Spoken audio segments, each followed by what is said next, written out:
अनशन पे बैठेंगे ये निश्चित है। जलालत की जिंदगी जीने से तो मृत्यु अच्छी है। केहर मूछ भुजंगमण शूरा शरण गई, पतिव्रता लाज कृपण धन जीवत न गई। तो वो ईपीएफओ जो है बार बार कुछ ना कुछ अड़ंगा अड़ा के और इस चीज को बरगला देता है।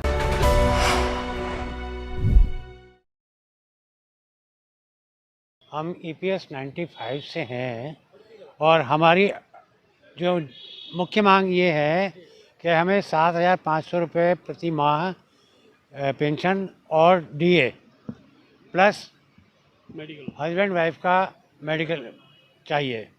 और उसी के लिए ये संस्था जो है एनएससी के नाम से है, नेशनल एजुकेशन कमेटी के नाम से है, जो कि पिछले लगभग 10 वर्षों से इस चीज़ के लिए लड़ाई लड़ रही है।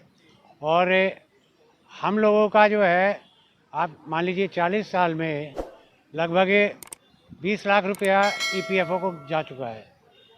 अगर इसका इंटरेस्ट भी लगाएं तो इंटरेस्ट भी मैं कहता हूं कि 28,000 रुपये कम से कम पड़ेगा। तो हमारी डिमांड और कुछ नहीं है, हमारी मांग सिर्फ यह है कि हम 2 वक्त की रोटी खा सकें और हस्बैंड वाइफ का जो है हमारा गुजारा हो, और मेडिकल चाहिए हमें लोगों को। और उसी की लड़ाई के लिए हम 10 वर्षों से लड़ रहे हैं। अभी तक सरकार ने हमारी कोई सुनवाई नहीं करी है। माननीय प्रधानमंत्री जी से 2-3 बारी बातें हो चुकी हैं और उन्होंने इस चीज़ का वायदा किया है। और वायदा किया है तो हम ये कहेंगे कि अपने वायदे को पूरा करें। हम किसी पार्टी या पॉलिटिक्स से नहीं बात कर रहे, मगर हाँ, हम ये ज़रूर याद दिलाना चाहेंगे माननीय प्रधानमंत्री जी को कि ये मुद्दा उन्हीं का उठाया हुआ था। ईपीएस 95 जब लागू हुआ था तो 2014 में, अप्रैल 2014 में उन्होंने ये वायदा किया था कि हमारी सरकार जब आएगी तो हम 90 दिन के अंदर आपका ये वायदा पूरा करेंगे। मगर ये 90 दिन बहुत लंबे हो गए, 10 वर्ष बीत चुके हैं, अभी तक इसके ऊपर सुनवाई नहीं हुई है। ऐसा नहीं है कि सुनवाई नहीं हुई है, कोर्ट ने भी आदेश कर दिया, सुप्रीम कोर्ट का भी आदेश आ गया है। मगर जो हमारा मुनीम है, जिसको हम ईपीएफओ कहते हैं, तो वो ईपीएफओ जो है बार बार कुछ ना कुछ अड़ंगा अड़ा के और इस चीज़ को बरगला देता है, और हम तक वो चीज़ नहीं, मतलब जो हमारा डिमांड है वो हमारे पास नहीं आ पा रही है, डिलीवर नहीं कर पा रहा है। कई बार आप लोगों की मीटिंग तो हुई, हाँ जी, मीटिंग हुई, हाँ जी, और कई बार आपके आंदोलन हुए हमारे। प्रोटेस्ट में भी वो लोग आए, हाँ जी, शामिल हुए, हाँ बातचीत जी, हुई। हाँ जी। लेकिन बात कहाँ बिगड़ जाती है? वो लोग तो कहते हैं कि मैं संसद में जाके आपकी बात करूंगी। देखिए, ऐसा है कि ये मामला जो है संसद तक जा चुका है, संसद में बड़ी अच्छी तरह से गूंजा है, ये मैं नहीं कह रहा कि, और जहाँ तक विश्वास की बात है, सांत्वना दी जाती है, मगर हम ये कह रहे हैं कि हमें सांत्वना नहीं, न्याय चाहिए। वास्तव में हमें ईपीएस 95 के हिसाब से 7,500 रुपये, क्योंकि जब 2014 में मोदी जी ने हमारे ये बात कही थी कि 90 दिन के अंदर आप लोगों का ये पेंशन का मुद्दा मैं क्लियर कर दूंगा, तो उस समय 3,000 रुपये की बात थी। उस समय से अब मोदी जी को कहीं ना कहीं आप लोगों से डर नहीं लगता? देखिए, बात डरने की या निडर होने की बात नहीं है। डरना या निडर होना वो बात नहीं है। बात सिर्फ ये है कि हो सकता है उनके सामने भी कुछ अड़चने आ रही हो।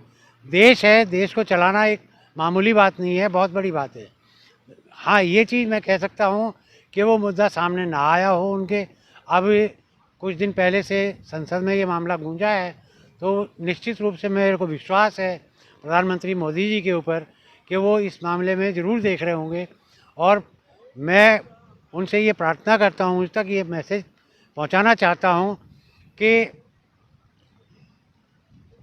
इस बात के ऊपर मुझे थोड़ा एक दोहा याद आया, केहर मूछ भुजंगमण शूरा शरण गई, पतिव्रता लाज कृपण धन जीवत न गई। यानी कि इस चीज़ का मतलब ये है कि केहरी शेर, उसकी मूछ का बाल कोई नहीं निकाल सकता।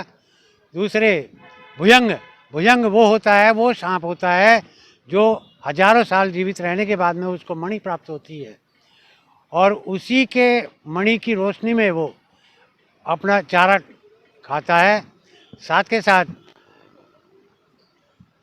शूरा शरण गई, शूरवीर की शरण में गया हुआ व्यक्ति, अगर कोई निर्बल व्यक्ति शूरवीर की शरण में जाता है तो हम तो यही कहेंगे कि मोदी जी शूरवीर हैं। मैं यही, जैसा कि रावत जी ने कहा कि 26 से पहले अगर उनकी मांगे पूरी नहीं हुई तो आप लोग अनशन पे बैठिएगा। अनशन पे बैठेंगे, ये निश्चित है। अनशन पे कैसे बैठेगा? देखिए ऐसा है कि जलालत की ज़िंदगी जीने से तो मृत्यु अच्छी है, तो इसलिए सर मृत्यु हो जाने के बाद क्या लग रहा है, मांगे पूरी हो जाएगी क्या? देखिए ऐसा है कि संगठन जो है, संगठन का कार्य है कि वो अपना दांव पे चढ़ाता है। मैं ये नहीं कह रहा कि हमारे 3-4 आदमी, अभी कुछ दिन पहले की ही बात है कि वो मृत्यु को प्राप्त हो गए। ऐसा नहीं है कि उनको मिल गई, ऐसा तो नहीं है कि उनको पेंशन मिल गई, मगर देखिए समय है, समय सबका आता है, मृत्यु तो निश्चित है।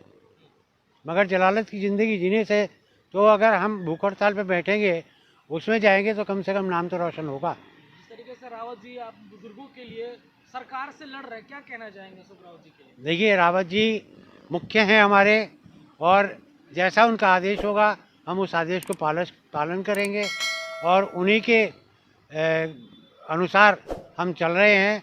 और हमारा ये नारा भी है कि रावत जी आप आगे बढ़ो, हम तुम्हारे साथ हैं।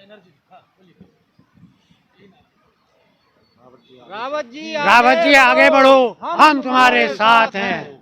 रावत जी आगे बढ़ो, हम तुम्हारे साथ हैं। तो देखिए ऐसा नहीं है कि रावत जी अपना कोई प्रभाव डाल रहे हैं, ऐसा नहीं है। हाँ ये ज़रूर है कि एजिटेशन है, आंदोलन है, आंदोलन में गवर्नमेंट सरकार की तरफ से सांत्वना भी मिल रही है, मगर उसमें ईपीएफओ जो है बार बार समिति ला के बिठा देता है। हमें समिति नहीं, न्याय चाहिए। हम लोगों को न्याय से मतलब है, समिति से मतलब नहीं है। समिति बीच बीच में बार बार आके उसका हमारा धन का जो मामला है वो अटका देती है, भटका देती है, हमारे रास्ते को कंक्रीट वाला बना देती है। ये बताइए, बुल्डाना से लेकर के अभी तक यहाँ दिल्ली के जंतर मंतर और रामलीला मैदान तक आप लोगों का ये दिखा रहा, हाँ जी, जो संख्या बल आप लोगों ने दिखाया, हाँ जी, वो संख्या बल जब आप लोग यहाँ पे अभी हाल ही में हाँ जी, जनवरी 21 दिसंबर को जो आपने समापन किया था, तो वहाँ तक आपकी संख्या गई, हाँ जी। तो क्या सरकार के कानों में बात नहीं जा रही क्या? ऐसा नहीं है कि सरकार के कानों में बात नहीं जा रही है, सरकार के कानों में बात जा रही है।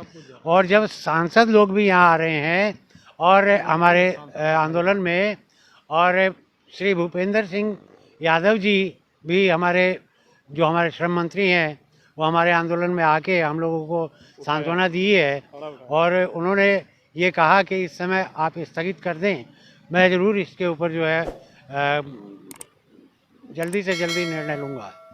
तो ऐसा नहीं है कि हम उनकी बातों को काट रहे हैं, मगर हम उनको बार बार ये याद दिला रहे हैं कि आप अपना वायदा पूरा करें। यदि आपको हमारी वीडियो पसंद आ रही है तो जल्दी से इस चैनल को सब्सक्राइब कर दीजिए, साथ ही बेल आइकन को दबा दीजिए ताकि सारी खबरें आपको सबसे पहले मिल सके। धन्यवाद।